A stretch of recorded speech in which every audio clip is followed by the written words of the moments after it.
માનનીય ડાયરેક્ટર શ્રી આચાર્ય શ્રી સ્ટાફગણ તથા મારા વિદ્યાર્થી ભાઈઓ તથા બહેનો, આજનો મારો વિષય છે પ્રેરક પ્રસંગ. એક નાનકડું ગામ હતું. ગામમાં સરસ મજાની પ્રાથમિક શાળા હતી. તે શાળામાં રમેશ નામનો એક છોકરો ભણતો હતો. હવે રમેશ છે બહુ હોશિયાર તો ન હતો, સમજદાર પણ ન હતો. એને વાંચવા લખવામાં પણ તકલીફ થતી હતી અને એને ગણિત પણ ગમતું ન હતું. પરંતુ દર વર્ષે જ્યારે એની માર્કશીટ આવે ત્યારે માર્કશીટમાં એક જ શબ્દ હોય, નાપાસ. દર વર્ષે એની માર્કશીટમાં એક જ શબ્દ હોય, નાપાસ. હવે રમેશ છે એના પિતા છે એ મજૂરી કરતા હતા. તેના પિતાને ચિંતા થતી હતી કે રમેશનું ભવિષ્યમાં આગળ થશે શું. આ વર્ષે રિઝલ્ટ આવ્યું તો રિઝલ્ટમાં એ 3 વિષયમાં નાપાસ થયો.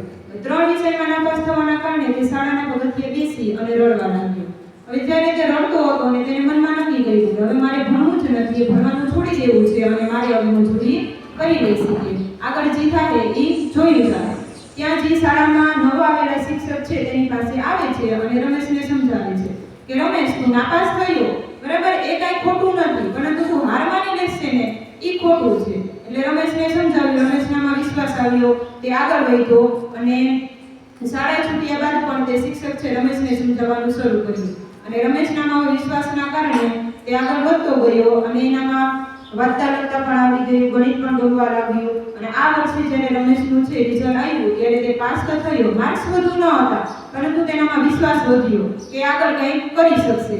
હવે આગળના વર્ષો છે એના માટે ખૂબ જ સંઘર્ષ ભર્યા હતા કે એના પાસે પૈસા ન હતા, મજાક મસ્કરી કરી જતા લોકો કે બધા લોકો છે એની મજાક મસ્કરી કરતા કે આગળ જઈને કરશે શું, દર વર્ષે નાપાસ થતો, એ મોટું થઈને થશે તો શું થશે બરાબર. એટલે રમેશ છે એની પાસે એક જ હથિયાર હતું, વિશ્વાસ. એ વિશ્વાસની સાથે આગળ વધ્યો અને ખૂબ મહેનત કરી અને જે શાળાની બેન્ચીસે એ ભણતો, આજે એ જ શાળાની બેન્ચીસે સામે ઊભો રહ્યો હતો.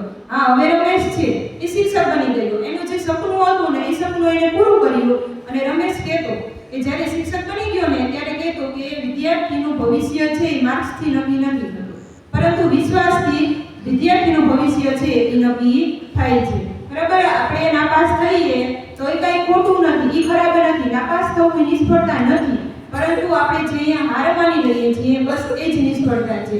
રમેશે જો ત્યારે હાર માની લીધી હોત, એને મજૂરી કરવાનું ચાલુ કરી દીધું હોત તો તે કદાચ આજે શિક્ષક પણ ન હોત બરાબર. એટલે આપણે હંમેશા આપણા જીવનમાં આપણું ધ્યેય છે ઊંચું રાખવું જોઈએ, ધ્યેયને પહોંચી વળવા ખૂબ જ મહેનત કરવી જોઈએ અને વિશ્વાસની સાથે આગળ વધવું. અને આપણા જીવનમાં ગમે એવા સંજોગો અને ગમે એવી પરિસ્થિતિ હોય ત્યારે પણ હાર ન માનવી અને વિશ્વાસની સાથે આગળ વધશો તો તમે ધારેલી સફળતા છે એ ચોક્કસ તમે મેળવી શકશો અને ક્યારેય પણ જીવનમાં હાર માનવી નહીં. અસ્તુ.